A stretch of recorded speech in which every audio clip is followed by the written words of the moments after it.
Bonjour et bienvenue sur Comics Code pour le premier épisode des interdits de Comics Code. Le moment est donc venu d'éloigner de l'écran les enfants, les personnes sensibles, fragiles, délicates, émotives, impressionnables, sans oublier toutes les personnes raffinées et de bon goût.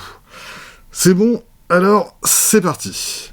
Et on va donc pouvoir parler de Dream of the Bat de Josh Simmons et Patrick Keck, paru chez Uber Éditions.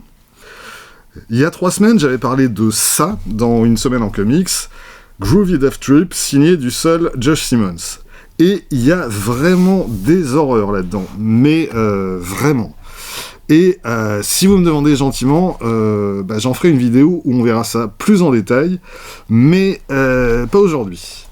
Aujourd'hui, on va se consacrer à Dream of the Bat, que je suis déjà obligé de censurer dès la couverture. Et si je retourne le bouquin, c'est pire en fait.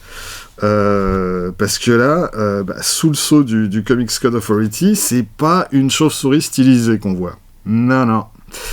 Et du coup, le sceau du Comics Code Authority, recyclé en cache-sec, je sais pas s'ils y avaient pensé à l'origine, mais c'est quand même bien pratique. Et je crois que j'ai pas fini de m'en servir.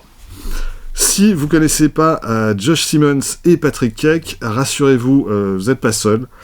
Moi-même, je dois bien avouer que j'ignorais toute leur existence il y a encore un mois. Alors, pour vous les présenter, une image valant mieux qu'un long discours, les voilà. Voilà. Monsieur Simmons à gauche, Monsieur Keck à droite. Est-ce qu'il y a vraiment besoin d'en dire plus ? Donc, Dream of the Bat, un album qui réunit 4 récits, Mark of the Bat, Dream of the Bat, Birth of the Bat et Death of the Bat. À noter que les éditions Uber avaient déjà publié les 2 premiers de ces récits en 2019, dans un opuscule qui s'appelait Mark of the Bat, et dans un format beaucoup plus petit que celui-ci. 4 récits donc, qui mettent tous en scène le même personnage, qui s'appelle pas du tout Batman, mais qui s'appelle The Bat. Toute ressemblance étant bien entendu le fruit du plus grand des hasards.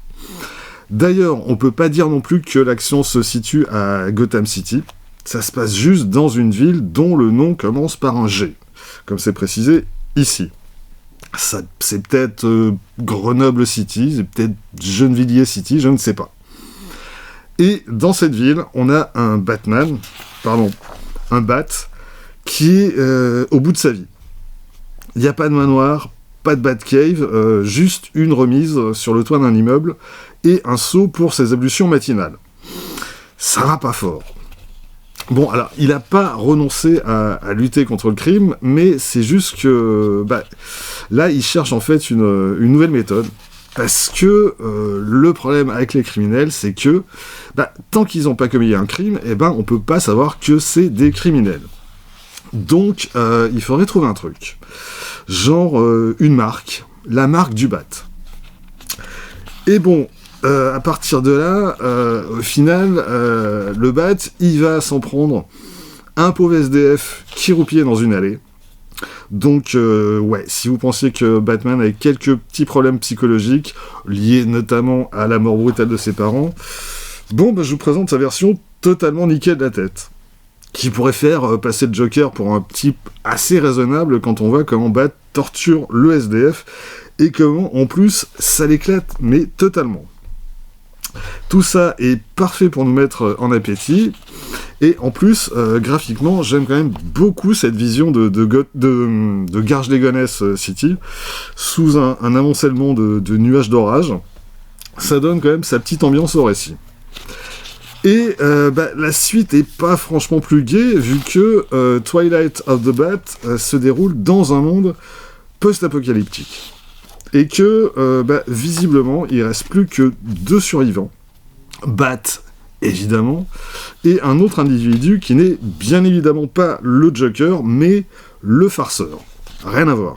Enfin, à part le fait qu'il est au moins aussi cinglé que l'original, et que c'est l'ennemi juré de Bat.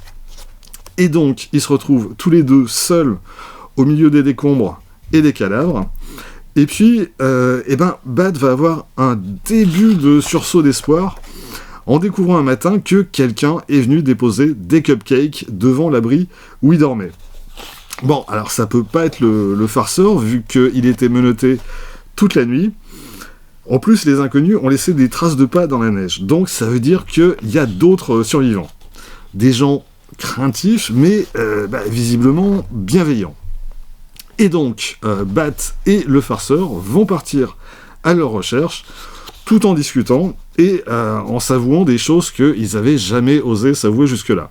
Enfin, surtout le farceur, mais quand même toujours autant en mode niqué de la tête. Est-ce que tout ça va bien se terminer dans un grand éclat de rire et des retrouvailles pleines de joie et de larmes de bonheur? Mais bien sûr, mais alors...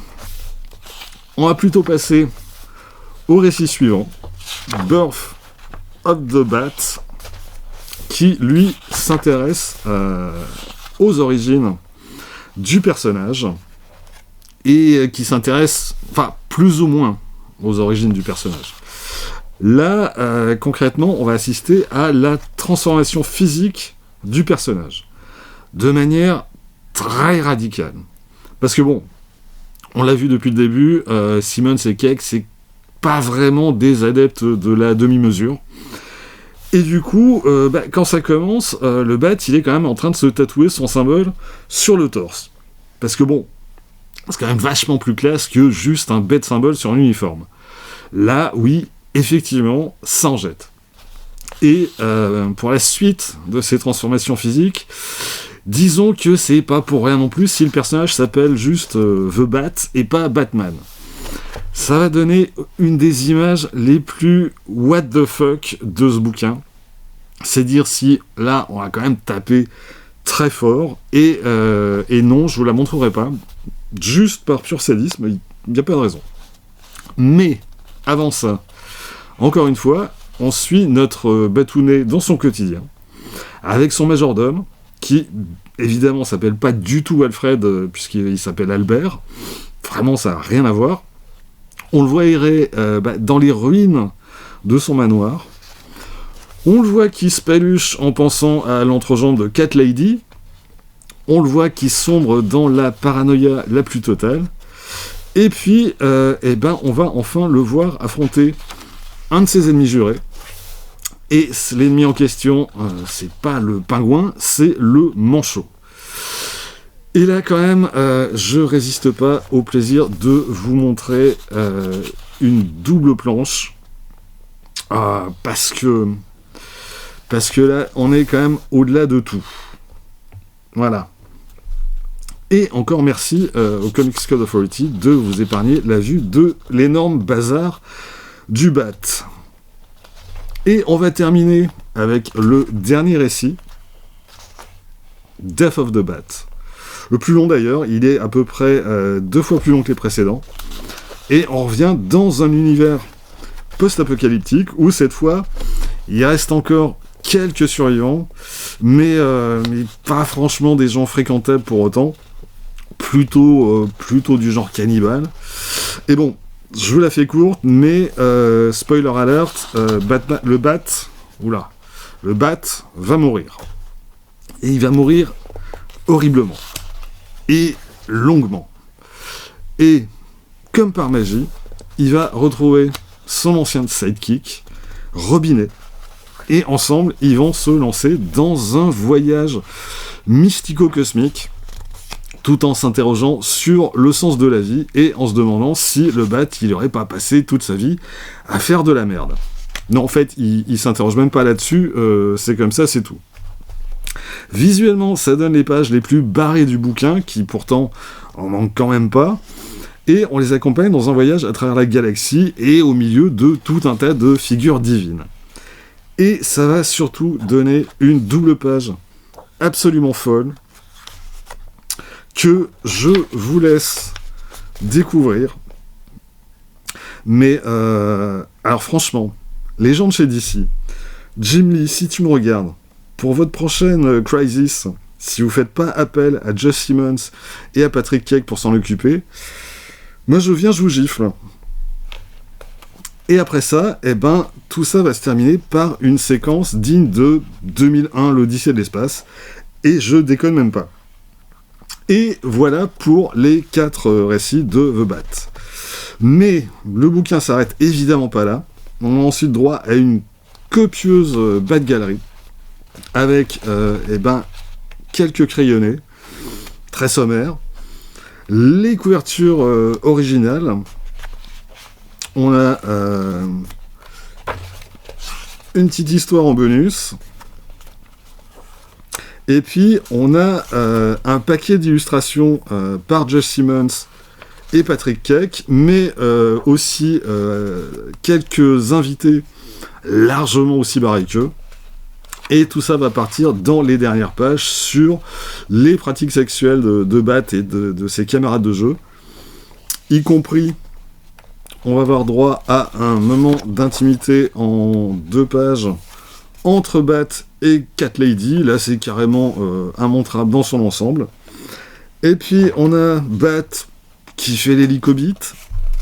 Et puis, enfin, le secret révélé sur l'origine de ce projet, la première rencontre entre Josh Simmons et Patrick Keck. Et voilà. Que penser de ce bouquin ? Est-ce que c'est seulement pensable un bouquin pareil ? L'idée, en gros, c'est de prendre un super-héros iconique et de retirer précisément tout ce qui fait de lui un héros pour plus garder que ses névroses. Et puis, tant qu'à faire, ils vont en rajouter encore quelques couches, histoire qu'on n'ait pas fait le déplacement pour rien.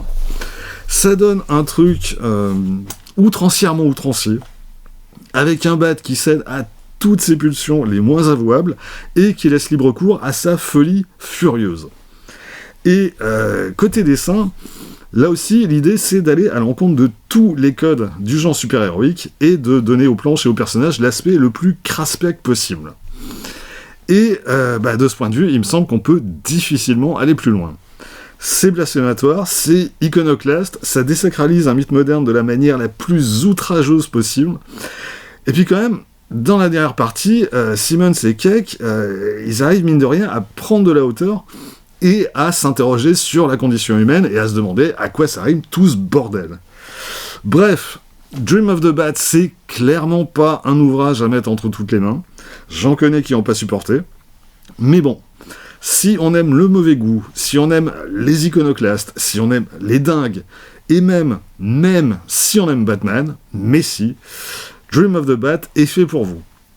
Il est donc paru aux éditions Hubert, dans un tirage limité à 500 exemplaires, dans un grand format 21 par 28 cm, couverture souple, 144 pages, le tout vendu au prix de 25 €. Voilà, c'est tout pour aujourd'hui. Rendez-vous très vite pour des comics moins scandaleux que celui-ci.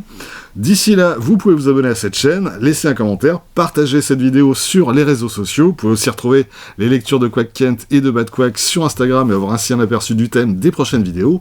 Et vous pouvez surtout lire des comics. Soyez sages et à bientôt.